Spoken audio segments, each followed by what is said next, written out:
அண்மை செய்தியாக பார்த்து வருகிறோம்.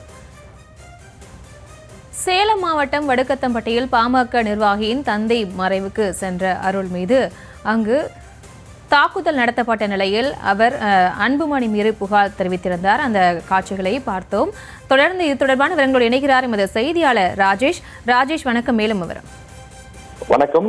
தற்போது இந்த சேலம் அருள் சம்பந்தமான அந்த கலவரம் விஷயத்திலே பாமக தலைவர் அன்புமணி தரப்பிலிருந்து வழக்கறிஞர் பாலு ஒரு அறிக்கை ஒன்றை வெளியிட்டிருக்கிறார். அதில் வன்முறை வெறியாட்டத்தை வேடிக்கை பார்ப்பதா எனவும் பொது அமைதியை குலைக்கக்கூடிய வகையில் சேலம் அருளை கைது செய்ய வேண்டும் எனவும் அவர் குறிப்பிட்டிருக்கிறார்.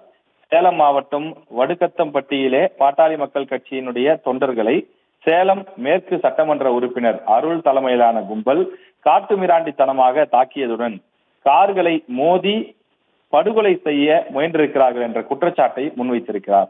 காவல்துறையினர் முன்னிலையிலேயே இந்த காட்டுமிராண்டித்தனத்தை அரங்கேற்றிய அருள் தலைமையிலான கும்பல் மீது காவல்துறையினர் இதுவரை நடவடிக்கை எடுக்காதது கண்டிக்கத்தக்கது என்றும் அவர் குறிப்பிட்டிருக்கிறார். இன்று ஒரு இறுதி அஞ்சலி நிகழ்ச்சிக்காக சென்ற அருள் அங்கிருந்த பாட்டாளி மக்கள் கட்சியை சேர்ந்த ராஜேஷ்குமார் என்பவருக்கு சொந்தமான கொட்டைப்பாக்கு காய வைக்கக்கூடிய களத்தில் அருளும் அவரது கூட்டாளிகளும் அனுமதியின்றி காரை நிறுத்தியிருக்கிறார்கள். இதில் அங்கு காய வைக்கப்பட்டிருந்த பாக்குகள் சேதமடைந்ததால் வாகனங்களை அங்கு நிறுத்தக்கூடாது என்று ராஜேஷ்குமார் எதிர்ப்பு தெரிவித்ததாக பாலு தன்னுடைய அறிக்கையிலே குறிப்பிட்டிருக்கிறார்.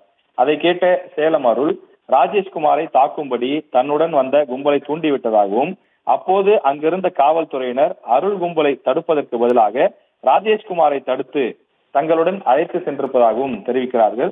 மேலும் காவல்துறையினருடைய கட்டுப்பாட்டில் இருக்கும் போதே மாற்றுத்திறனாளி என்றும் பாராமல் ராஜேஷ்குமாரை சேலம் அருள் கும்பல் தாக்கியிருக்கிறது என்றும் குறிப்பிட்டிருக்கிறார். எனவே அது மட்டும் இல்லாமல் தொடர்ந்து பாட்டாளி மக்கள் கட்சியினுடைய பல்வேறு நிர்வாகிகள் மீது சேலம் மேற்கு சட்டமன்ற உறுப்பினர் அருள் மற்றும் அவரது உடன் வந்தவர்கள் பாட்டாளி மக்கள் கட்சியினர் மீது கடுமையான தாக்குதலை நிகழ்த்தியிருக்கிறார்கள். காவல்துறை அவர் மீது உரிய நடவடிக்கை எடுக்காத காரணத்தினால்தான் இது போன்ற விவகாரம் ஏற்பட்டிருப்பதாக பாலு தெரிவித்திருக்கிறார்.